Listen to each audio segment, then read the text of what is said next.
bulijjo tulajanira abazungu batukubire gavumenti ya nakyemalira sanctions kati wulirize ekiri omuganda wange akanakyemalira kawedde mudda muganda wange kyobonkolera kiri kimu tambuza vidiyo eno buli munnayuganda yeetaaga okumanya bino wuliriza obadde okimanyi muganda wange gwali yampuliriza nti nakyemalira tusobola omwekubira sanction ffe bannansi n'ezisinga ez'abazungu kati wuliriza wano ewali ekinyusi bajeti y'omwaka guno gavumenti sente zeetaaga okutambuza eggwanga eno bajeti gyenkugamba zino sente teziriiwo naye nga zezirina okutambuza eggwanga wabula zirina kuva mu ggwe nange wuliriza bulungi gavumenti yakola bajeti ya tiriyoni 69 mu guno omwaka 2026-2027 wuliriza naye nga bajeti ya tiriyoni 69 ffe bannansi bagenda tujja mu tiriyoni 4 bagenda tujja mu tiriyoni 4 gayina kuva mu ffe tiriyoni 4 kitegeeza nti bannansi ffe tubeezaawo gavumenti ya nakyemalira okubaawo ffe tuyimirizaawo gavumenti wuliriza vidiyo eno tambuliza vidiyo kati kino kyetuli mu kupulaninga nga bannayuganda ekyokuba nga twagala kwetwala mu lockdown ng'eggwanga tumale ekitone nnyo omwezi mulamba nga tetukola kiriza yagala obagaana tuba tukubye nakyemalira sanction gyatafunako gyatalirowoozaako mu bulamu bwe taligifuna era ne pulezidenti waffe temerabira nti gyali kyali mukukolako kitegeeza nti eno ffe tumukuteekako sanction ezo nga bannansi neri pulezidenti naye kyali mukukola kitegeeza ne bali babasobola omumuteekako kubanga naye kyabagamba nti kyetwetaaga kwe kutema obusuwa kwe kutema obuyambi bw'omutuwanga eggwanga oba bwe muwa Museveni kuba mmwe mulowooza mubuwa ggwanga naye ate muntu omu yabukozesa ate otunyigiriza eyaffe bagiyita kokota kubanga yeetandikirawo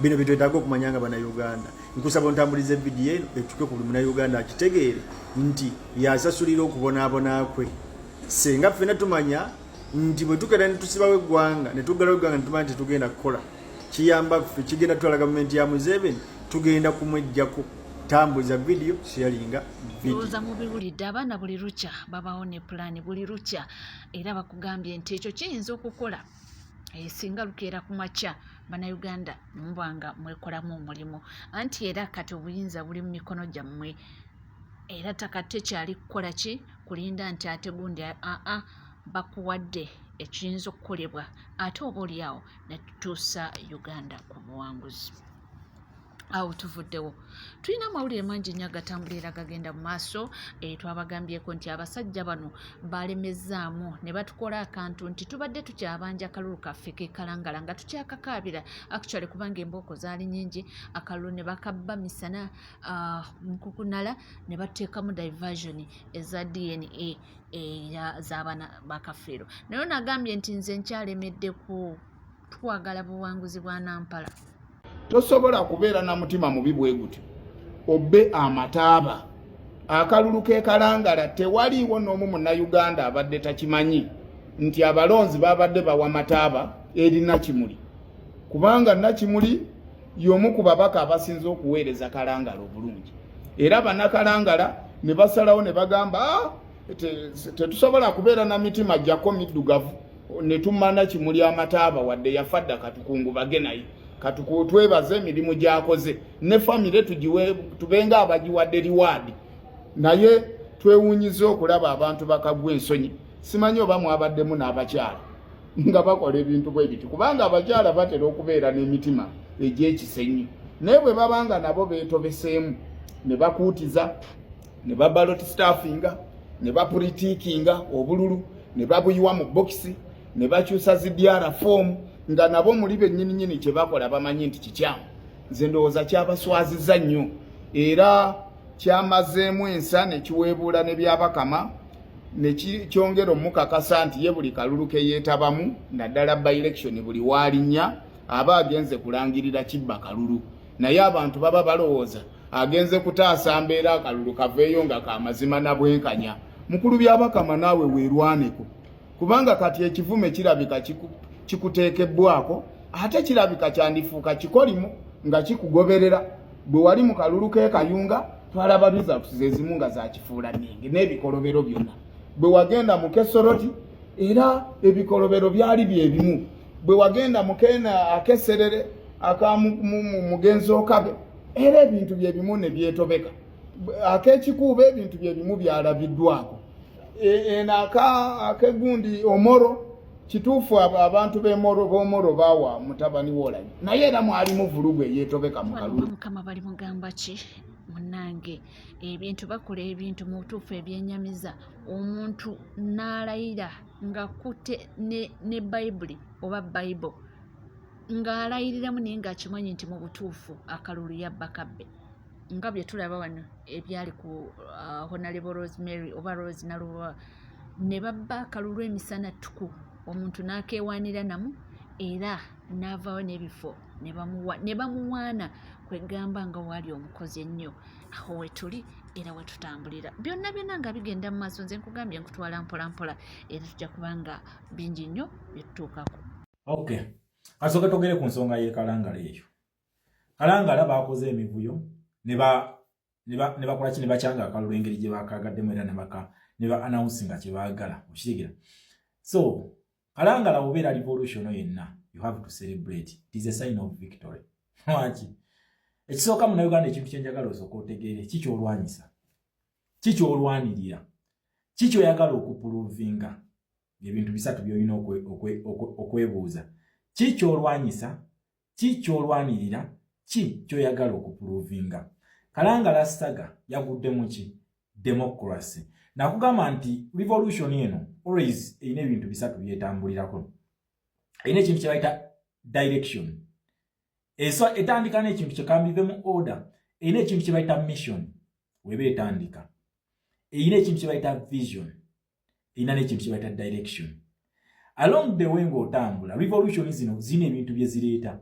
Nga gwe okiraba ekintu ekyo tekiri mu direction yo. Kubanga olaba nti kikukuba naye ate nga kye kikuwanguza. Nolaba ekintu ekikuwanguza ate nga kye kikukuba. Mulaba ekalangala eyo omwami oyo abakulangirira wa National Unity Platform kyabadde kitukuba kitya. Kubanga oyagala kuprovinga nti democracy mu Uganda takola ki? Takola. Kubanga democracy is a colonial administration system. Ukiga a colonial administration system eyatuteekebwawo ng'eyita mu charters. For example, jaga tunuulye mu ggwanga erya South Sudan. South Sudan jingendo okuwanga case study. Riek Machar yamaze okuteeka Salva Kiir mu submission nkidamu. South Sudan Riek Machar atadde Salva Kiir mu submission. Atya abambi bano babadde nga bajja okuva mu 2011 bapostponinga akalulu. Kubanga ki ono abadde ayambibwangako UPDF okukola ebintu byayagala ng'akimanyi nti ali strong. Kati Riek Machar n'amuteekako foreign policy. Mukitegeera kino kibino bye nabagamba nti revolution zino tulina okumanya dynamics gye beekutte. Oba dynamic eyo gye beekutte tutegera tugikozesa tutya. Riek Machar abadde patient for almost 8 years ng'akyabala Salva Kiir mapeesa. Okitegeera akalulu kano kagira mu 2011 era ne bakola gundi government ey'ekintabuli. Ne bamuwa Riek Machar owa vice president. Later alone Salva Kiir ne yeefulya Riek Machar nga yambibwako Uganda. Zino tubirabidde mu Amnesty report ezifulumye ne United Nations report ezifulumye. Okuva 2018 Riek Machar yateekako Salva Kiir foreign policy n'agimuteekako. Okitegeera okulagira dda nti akaluteekakola kitekakola era Salva Kiir azenga postponinga akalulu nga tekabira ono teeke gy'abazanyirako n'owe Uganda eri nti yakkiriza akalulu. Ati wakkiriza akalulu emivyo n'agikolera muli kati eyo teeke Salva Kiir ye teyagiyiga. Tebagimuyigiriza kati Riek Machar kwe kumuteekako foreign policy era wetwogerera Riek Machar akubye Salva Kiir mu December tugenda mu kalulu. Akalulu kano kali mu United Nations mweri ke kakalulu kembagamba by election gye tulinda.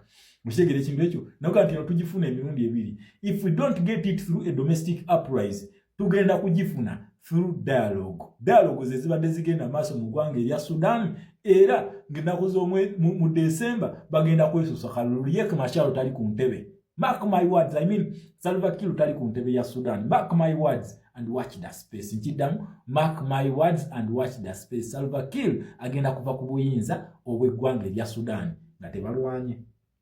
Ono yakugamba tugenda kukyusa gavumenti eno nga tetuyiye musaayi.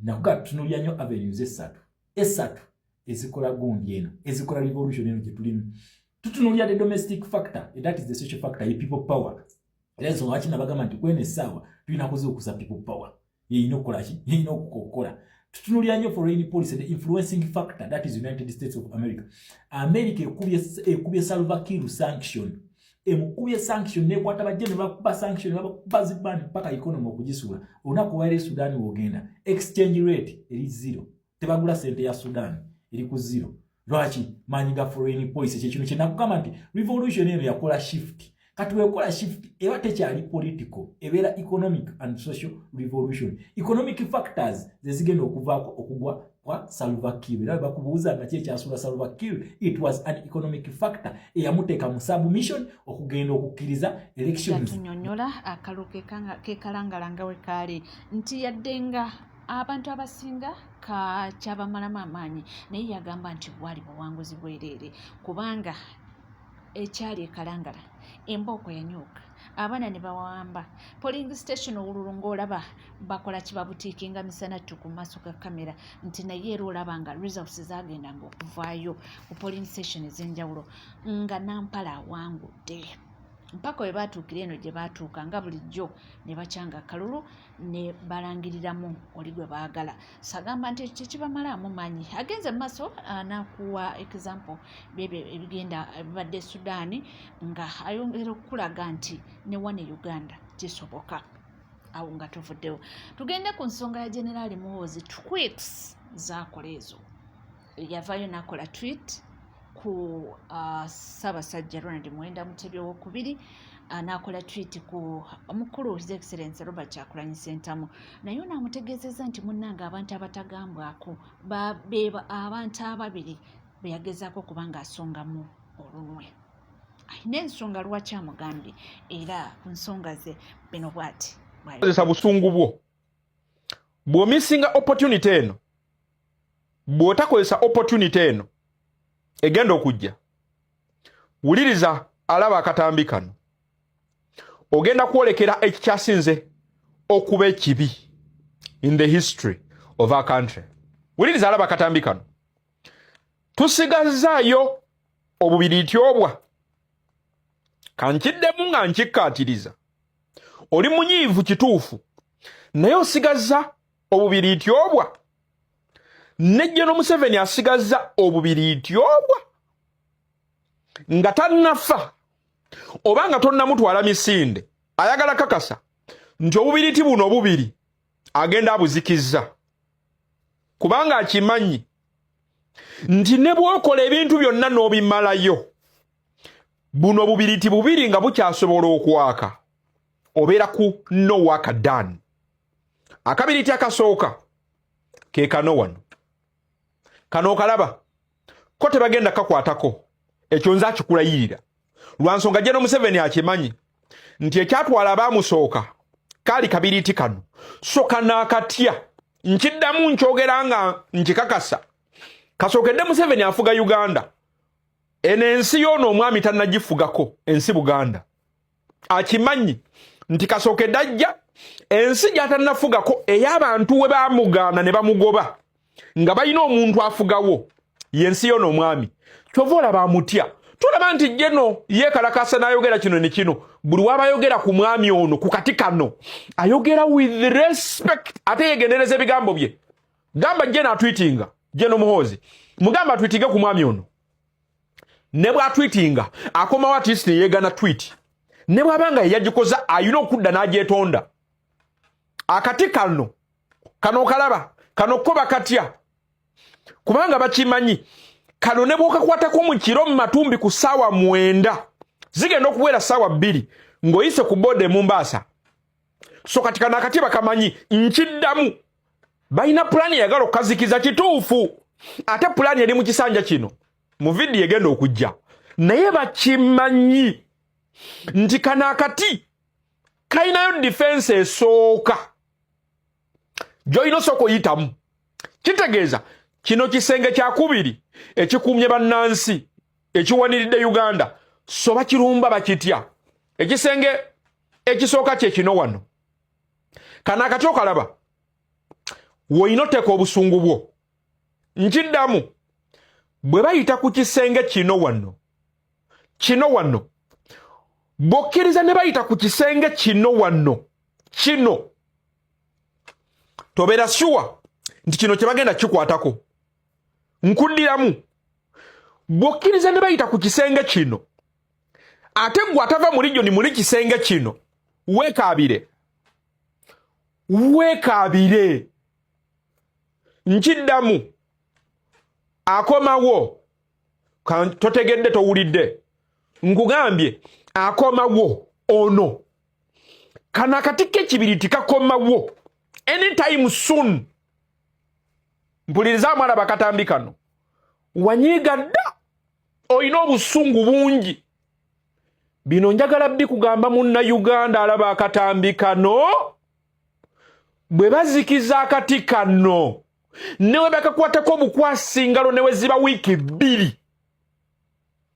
ne batagenda misinde eyakwalula esiridde nkiddamu tebakulimba nti waliyo meeting etuula tebakulimba nti waliyo ekiteeso ekiteesebwa nga tekyetoolera ku buti buno bubiri tebakulya ssente.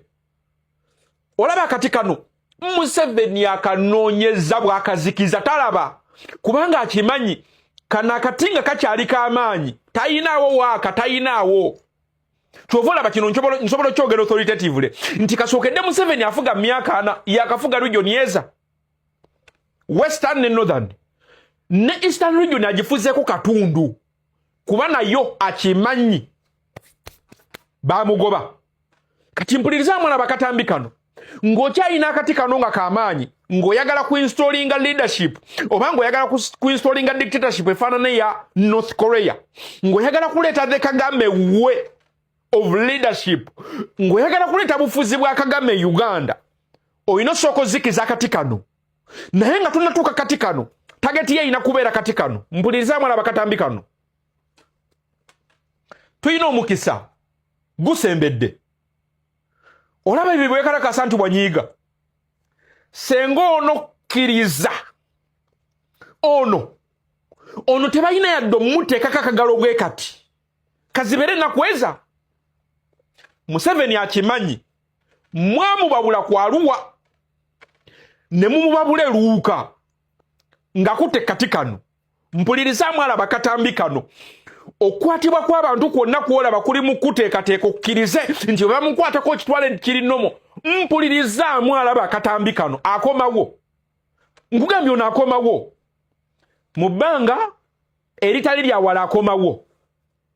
Bwe banaamukwatako n'osigala ng'osinisa amannyo bwe wayita wiiki emu wiiki 2 keera ku makya mwezi gumu yambala ekisaati kya kyenvu gende wabbala mune kabanda we wandiise kubanga ogenda kuba oyingidde era empya ey'obwakabaka a new era.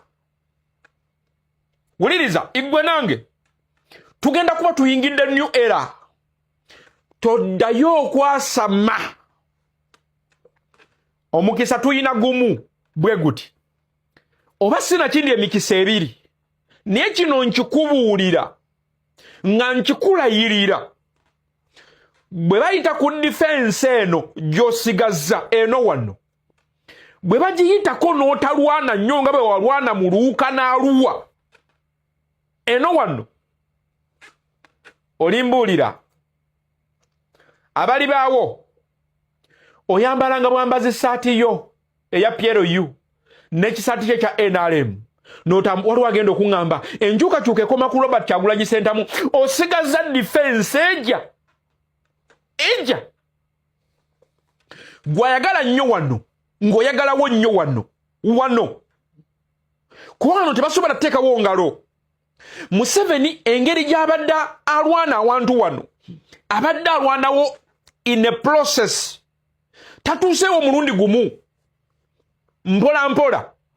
Mu video gye ngenda okukuleetera ndi mu kutemera video ey'ekisajja kye yaleese Kisa Mayanja ng'omulimu gwe kiyina gwa kwongera kutematema kabiriti kano naye mpulirizaamu akabiriti akali national akabiriti k'eggwanga lyonna azoovu naawo kaakano wano bw'onoomantaala akabiriti kano ne bakakwatako